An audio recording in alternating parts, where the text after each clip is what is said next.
Lakh lakh million million মানুষে ফজরের নমাজ আদায় করিয়া পারইছুন। আর এই আজকুর যে দিনের নমাজ, আজকুর যে গিয়া কবরিস্তানের সামনে উবা হইয়া জিয়ারত, এই জিয়ারতটা আমরা প্রত্যেক দিন করতাম। আল্লাহ তুমি কবুল করো সারার সারার এই কথা দিলেও কাটাইয়া দিলাও যে আমরা কিলা খুশি খুশি করিয়া মসজিদে গেছি, কিলা গোসল করছি, কিলা পাক পবিত্র হয়েছি, কিলা নমাজ পড়ছি, কিলা আল্লাহর রাজি খুশি করার চেষ্টা করছি। আমরা প্রত্যেকজন আত্মীয়স্বজন মানুষ, হয়তো মা বাপ বা অন্য কেউ, আমরা রক্তর মানুষ কবরিস্তানে ফালাইল থাকুন। আর আমরা লাগিন বার চান যে আমার কোনো আত্মীয়স্বজন আই আমার লাগিন দোয়া দিতানি। আর খাস করে ঈদর যে রাত, ঈদর যে নামাজ, আর ঈদর দিনকুর বা ঈদর রাতকুর যে এই গুরুত্বটা দেওয়া হয়েছে, একমাত্র ওলামা হকলে কইলে আপনারা মনের ভিতরে হামাইতে পারলাম না। প্রিয় দর্শক সকল, আমরা মাঝখান থেকে বড় বড় অলিয়কল নাই। তো আমি প্রথমভাবে কইতে চাই, মোক বছর ঘুরছে না, এর ভিতরে দুইজন অলিয়কলর নাই নাই খোয়া লাগবে, একবারে শেষ। কিন্তু অলিয়কল তো আল্লাহর দরবারও তারা জিন্দা থাকুন।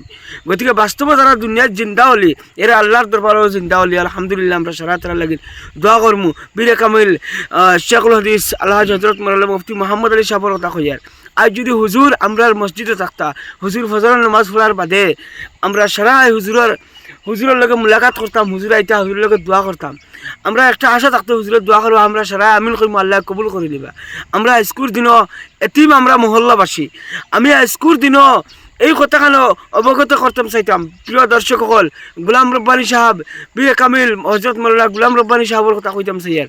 হুজুরের কথা কইতে গেলেও হুজুরে বলা আমরা লাগিন দোয়া করতা, যেটা তাই বাড়িতে বুয়ার থাকতা আর দোয়া করতা। আমরা অঞ্চলবাসীর বিশ্ববাসীর মানুষের লাগিন একবার দোয়া করতা, আর হুজুরে আমিন কইলে আল্লাহ হুজুরের দুয়ারে কবুল করে দিতা।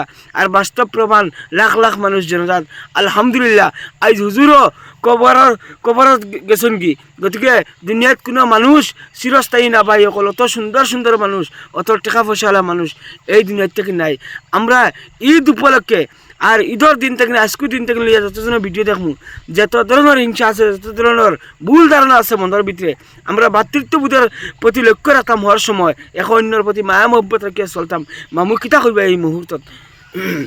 আসসালামু আলাইকুম, সারারে ঈদ মুবারক।